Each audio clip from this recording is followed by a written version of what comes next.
¿Qué tal? Estamos con el profesor Iván Montoya Vivanco, profesor principal de la Universidad Católica. Iván, ¿cómo estás? Muchas gracias, César, por la invitación nuevamente. Gracias más bien por estar con nosotros en este tiempo. Iván, de varias maneras la agenda de asuntos penales en nuestro medio ha vuelto a explotar. Estamos arrastrando los casos de las ya 49 muertes por violencia, por lo menos una quincena documentada en video. Ahora se ha agregado a eso una reactivación de los casos Castillo, que tienen nuevas dimensiones, las cuestiones sobre inteligencia entre ellas, además de las del golpe. Y está la nueva agenda de casos Boluarte, entre otras cosas, que están de nuevo sobre la mesa. ¿Cuál es tu impresión? ¿Cómo organizar nuestras prioridades para no perder la perspectiva en esta nueva sobreacumulación de cosas? Yo creería que hay que tratar de dividir un poco intuitivamente en dos grupos y esos dos grupos subdividirlos también en dos. Uno primero son los casos que arrastramos del caso del expresidente Castillo, que no hay que perder tampoco la fiscalización o la mirada de la evolución de los casos de corrupción, que eran abundantes, muchos de ellos documentados. Creo que ya se han levantado o están también en proceso de levantarse todos los obstáculos constitucionales para que la Fiscalía continúe con su labor, todos los temas vinculados a corrupción. Y dentro de estos casos de Castillo, que están estos clásicos y recurrentes que fueron sobre corrupción en varios ministerios, en donde está involucrado también la imputación por organización criminal, está uno de los últimos, que es el de rebelión o intento de rebelión o conspiración a la rebelión, vinculado directamente con el golpe, a partir del cual se ha arrastrado también su mayor visibilidad ahora, con estos últimos, estas últimas evidencias que tú has mencionado, ¿no? Vinculado con sus asesores y el tema de una inteligencia paralela, una suerte de una organización criminal más, pero en este caso vinculado a formar como una suerte de inteligencia paralela, de control paralelo, vinculado a poder golpear a los entes fiscalizadores, a los entes de control como la Fiscalía, la propia policía. Eso es una dimensión en la que está empezando a evidenciarse algún tipo de prueba. Hasta allí Castillo en sus dos fases, ¿no? Los casos anteriores, los que conocimos en su momento y los que nos dejó vinculado al golpe de Estado. Dentro de los casos Boluarte, que veríamos ese segundo grupo de casos, tenemos los que van apareciendo como casos de corrupción, unos vinculados a ella misma y alguno empieza a notarse algunos vinculados a su entorno. El caso de ella, marcadamente lo que sabemos últimamente con la aparente financiación de su propia candidatura y de su propia organización por parte, eso es lo que hay que determinar, si son empresarios en términos de personas naturales o de empresas, ¿no? Hemos leído por ahí declaraciones de Shimabukuro, vinculado a que su empresa era la que financiaba los viajes, el desplazamiento, las estancias de la candidata en ese momento a la vicepresidencia, la actual presidenta Boluarte, y que genera una amalgama de delitos e infracciones simultáneamente, es decir, la posibilidad de infracciones a la ley de financiamiento de partidos políticos, eso es claro, no se puede recibir financiamiento de empresas nacionales, sea con fines de lucro o no sea con fines de lucro, y de personas naturales hasta un tope determinado. Esto es para evaluar si efectivamente quién le ha financiado. En segundo lugar, la posibilidad de un delito, del nuevo delito que ya, si los hechos son ciertos, se ilustra que efectivamente ha sido financiado ella y su movimiento o su organización por parte de empresas vinculadas a ese sujeto, estaríamos configurando la posibilidad de un financiamiento prohibido de una organización política. Habría que investigar, no sé si ya, se está investigando esa dimensión, o la posibilidad de un delito vinculado al no haber rendido debidamente a los órganos electorales verdaderamente los ingresos y gastos que se han tenido. Ahí va en simultáneo. Esto es con Dina Boluarte, que creo que cada vez cobra mayor seriedad. Pero dentro de Dina Boluarte, y con eso termino esta parte, me parece que el grueso de casos que sustancialmente lo hacen equivalente, o diríamos, hasta probablemente más grave que las imputaciones a Castillo, son lo que acabas de mencionar, las 49 muertes en un periodo de 2 meses.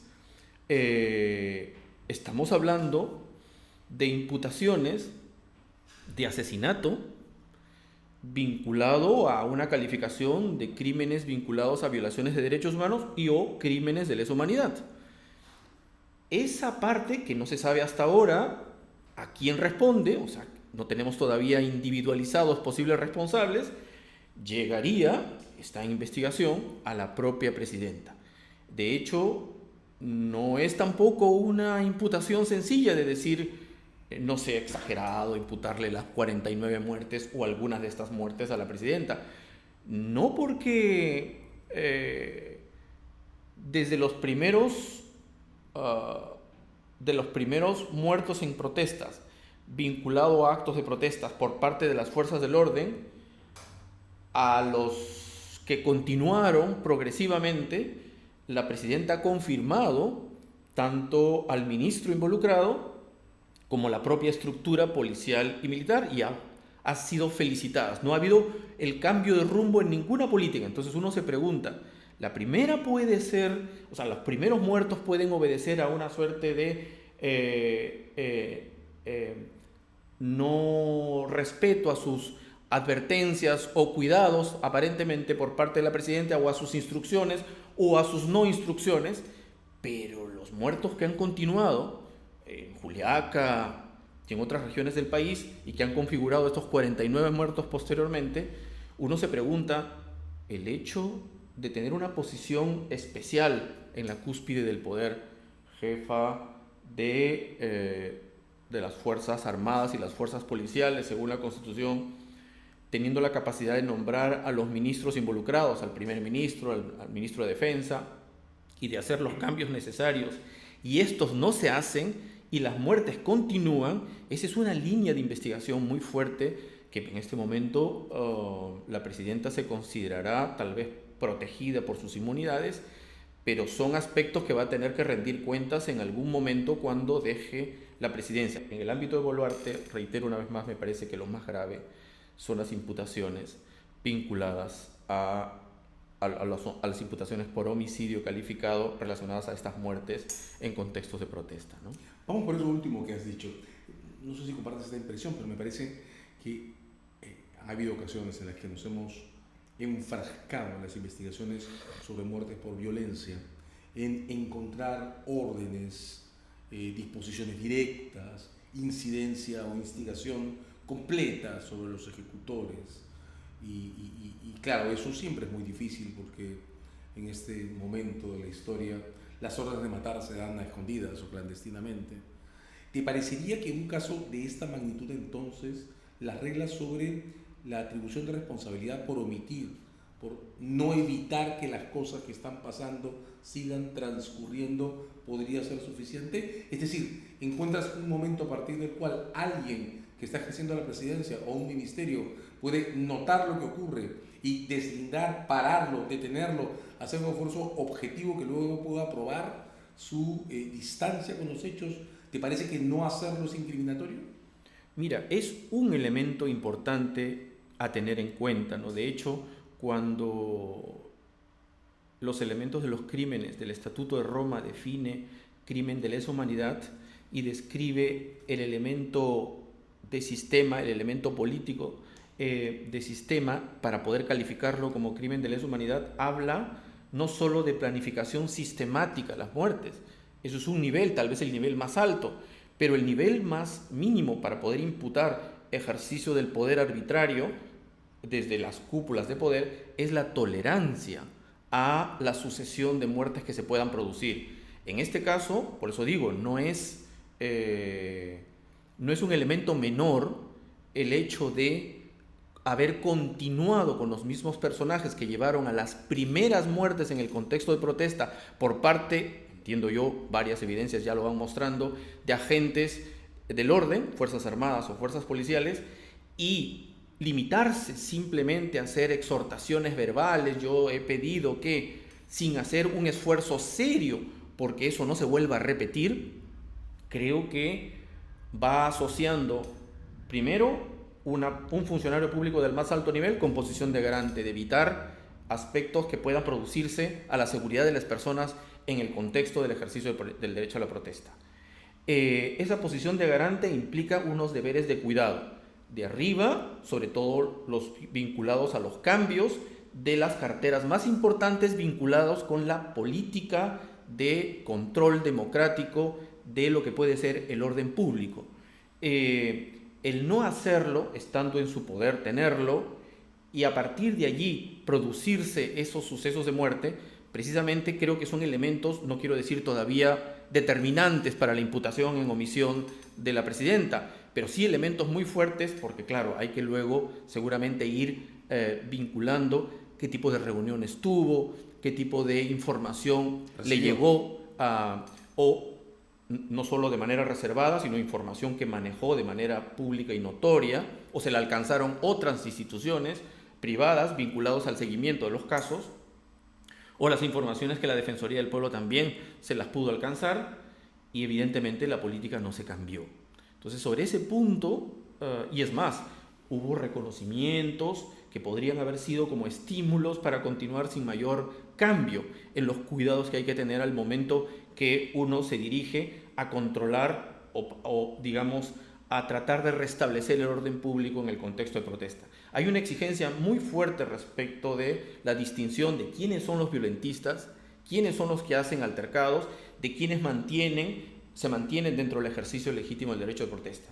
Yo no sé si se afinó la política en ese punto, no parece indicar que durante los 2 meses y un poco más, no parece que hubo variación en esa política. Reitero que la Fiscalía va a tener que seguir ese hilo de informaciones, primero para saber cuánta es la información que manejaba la presidenta, para también imputar conocimiento del riesgo de mantener a estas personas en sus posiciones, y cuánto pudo evitarse el desenlace de más muertes si hacía esos cambios, ¿no? Ahora, no es tan difícil, porque son 49 casos, más de 10, entiendo, documentados por videos, uno en particular, que es el de Santisteban, ¿no? Con una filmación en tiempo real del momento en que se le disparó la bomba lacrimógena a la cabeza, la que lo mató. Varios de los otros casos documentados en sus consecuencias clínicas, 16 disparos en el cuerpo, son demasiados. Están las investigaciones de IDL y de Ojo Público, cruzando cámaras de calle para ver las dos posiciones, la del origen del disparo y la del deceso. Ahora, tampoco debe ser tan difícil encontrar o no encontrar, por no existir, disposiciones de control y prevención, reacciones, ¿verdad? Si yo llego al gobierno y veo lo que pasa en Andahuaylas, pues entonces algo debo decir antes que estalle la violencia en Huamanga o en Puno. Pero hay un punto sobre el que quiero tu comentario en esta línea, es de la exhaustividad. Una segunda constatación al modo en que pasan o se desenvuelven estas investigaciones está en el esfuerzo que la Fiscalía hace por no terminar hasta encontrar la última pieza del rompecabezas. Y claro, en un caso de esta dimensión, la última pieza del rompecabezas es la identificación de los suboficiales que han disparado. ¿Temes, no temes que pueda existir el riesgo que las investigaciones se entrampen por este afán por encontrar el último eslabón de estas cadenas? Buena pregunta. Ha sido, para no despistarme de la pregunta, ¿no? Ha sido histórico desde que se iniciaron investigaciones serias por violaciones graves a los derechos humanos desde los inicios del siglo XXI, digamos, 2000 y tantos. Desde que la transición comenzó. Las dificultades en las investigaciones, fundamentalmente debido a los obstáculos que los estamentos castrenses colocan. No brindan información sobre los presentes en un lugar determinado, sobre los mandos que estuvieron, los files, los perfiles. No, todo lo que requiere la Fiscalía generalmente no es entregado. O te invoca seguridad o te invoca que ya fue una información eliminada y al final de cuentas terminan no proporcionando la información. Eso ha sido una constante. Yo me he preguntado si de un tiempo a esta parte, donde hemos notado, sobre todo a partir de los casos Lavallato, un empoderamiento del Ministerio Público respecto a no considerar espacios vedados para poder proseguir con sus investigaciones. Hemos visto casas de altos personajes allanadas, con autorización judicial, por supuesto. Hemos visto ministerios que han sido allanados por pedido del fiscal con autorización judicial. Hemos visto Palacio mismo, donde ha ingresado la Fiscalía para requerir información y documentación. La pregunta cae por su propio peso. Ante las dificultades de conseguir documentación e información por parte de los estamentos de las Fuerzas Armadas y de las Fuerzas Policiales, ¿por qué la Fiscalía hasta ahora no hemos tenido noticia de un allanamiento del Ministerio de Defensa o de un cuartel donde directamente vaya a obtener esa información? ¿Cuál es el impedimento para ello? Eso revela un tratamiento un poco diferenciado de la dureza, cosa que aplaudimos, respecto de lo que fue el abuso de poder por parte de Castillo en toda la gama vinculado a corrupción, pero no vemos esa misma fuerza, ese mismo rigor, ese mismo ímpetu en la indagación de elementos probatorios vinculados a estos casos que son de asesinato, ¿no? Entonces ahí hay un tema por aclarar por parte del Ministerio Público, sobre todo, de este aparente desbalance de esfuerzo y de diligencia en las investigaciones, en unas con Castillo y en otras vinculadas al régimen de Boluarte. Entonces, yo ya creo que es hora que no haya espacios cerrados y que las Fuerzas Armadas, si no entregan la información de manera voluntaria como deberían hacerlo, cooperando, es la Fiscalía con autorización judicial la que debe ingresar con sus equipos de fiscales a evaluar, a indagar y a buscar, a recoger, a levantar toda esa información. Entonces, sí me preocupa esa línea de con cuánta diligencia la Fiscalía está llevando estas investigaciones. Por un lado, tampoco tenemos individualización de responsables hasta este momento, ¿no? Y no tenemos información por parte de ella, de la Fiscalía Pública. Antes respecto a Castillo se salía con alguna periodicidad a informarnos más o menos de qué trataban algunos temas. Ahora no aparece, ¿no? Sé que han abierto investigaciones, pero digamos, a partir de ahí, eso podría ser como una suerte de acto simbólico para acallar algunas críticas de que no se abre investigación. Pero el problema no es solo abrir investigación, ¿no? Porque de hecho a veces en exceso se abre investigación por cualquier imputación. Es lo que se está haciendo dentro del esfuerzo por el recaudo probatorio, ¿no? Por parte de la Fiscalía. Entonces veo esa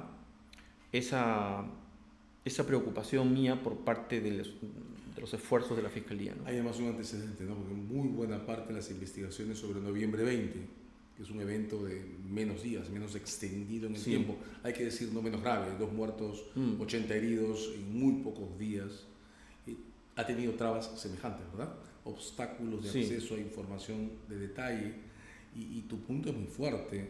Una fiscalía tiene que ser una fiscalía respecto a la legalidad, y en este caso la legalidad está expresada en vidas humanas, de modo que falta un punto en esa agenda. Y no cualquier vida humana, ¿no?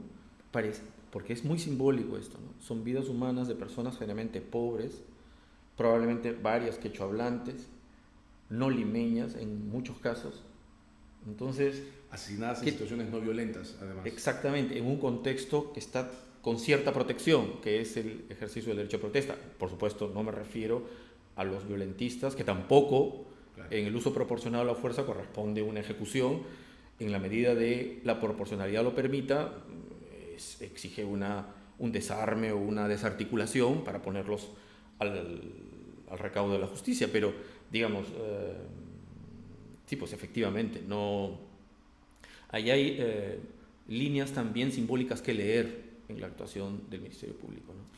Lo otro que me preocupa en esa línea, para terminar esta parte, yo te voy a comprometer a que regresemos a este espacio, porque tenemos que hablar de la tensión que es la primera vez está o va a generarse sobre la ley de financiamiento ilegal, que es una ley nueva, y además de las secuelas finales del caso Castillo. Pero para terminar con esta parte, los casos Boluarte, esta asimetría en las relaciones de la Fiscalía, ¿no habría también espacio para criminalizar la resistencia en la entrega de información y no sobresubordinar los casos a este tan estresante asunto de la disputa con las fuerzas de seguridad para entregar la información al detalle? Es decir, ante la evidencia fílmica en más de 10 casos, fácil de reconstruir en términos de sistematicidad, con una omisión fuerte de reacción global por parte del Ejecutivo, ¿no podría acaso la Fiscalía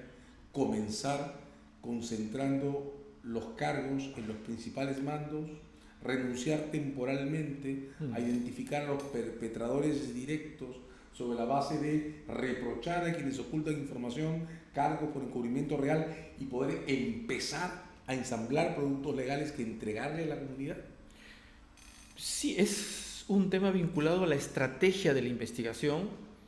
Ya hemos visto algunas veces en otros casos emblemáticos cómo a veces la Fiscalía puede perderse en la indagación de casos macro o a quién involucra, que me parece interesante y legítimo y además necesario que uno agote quién es el máximo responsable dentro de la cúspide de poder, pero probablemente de manera estratégica no resulte lo más conveniente empezar por ese punto, porque puede difuminarse la investigación y perderse en lo que puede ser estos datos difusos, parciales, ¿no? Como tú dices, creo que puede ser estratégico e inteligente empezar desde los mandos, incluso desde abajo, ¿no? Desde el pelotón que estuvo presente, se puede identificar su imagen con claridad, es el oficial o el suboficial tal, a partir de ahí, y luego a qué pelotón pertenecía, quién es su superior, ahí armar un caso, ¿no? Desde los mandos inmediatos, las líneas que dispararon en ese momento, y a partir de ahí tomarle su declaración, cruzar la información. Es probable que a partir de ahí tengamos más información y vayamos creciendo y ascendiendo a un punto en que la verdad se abra, ¿no? Por ejemplo, los mandos intermedios nos llegan a decir, no nos dieron ninguna instrucción en ese momento, nos dijeron que no podíamos dejar pasar, por ejemplo, sí o sí, con cualquier recurso, nos dijeron, por ejemplo, algún tipo de instrucción verbal que habilite una suerte de cualquier mecanismo para que los manifestantes no pasen hasta un punto, ¿no? Cosa que puede haberse leído con relativa facilidad como uso en cualquier dimensión de la fuerza. Entonces, podríamos escuchar testimonios de esa naturaleza que vayan involucrando incluso a oficiales de más alto rango que diseñaron o planificaron un poco la estrategia de control desde la mañana, por ejemplo. Entonces, a mí me parece interesante y de esa manera podríamos tener información mucho más recurrente, advirtiendo que esto es parte de la línea de investigación de la Fiscalía y que el objetivo evidentemente es hasta dónde llegan estas responsabilidades, ¿no? Para que no se sienta algo que también sí es evidente, que a veces las responsabilidades se limitan en el punto más bajo y en la cuerda más floja del aparato militar o policial. Escúchame, es imposible dejar de recordar que esta es la Fiscalía que hizo algo tan inteligente como formar el equipo especial con personajes como Herbie Colchado para investigar a Castillo. Lo que estás pidiendo en los hechos implica demandar que por lo menos se haga algo semejante en el caso de los 49 muertos de la violencia. Pero Iván, regresaremos contigo.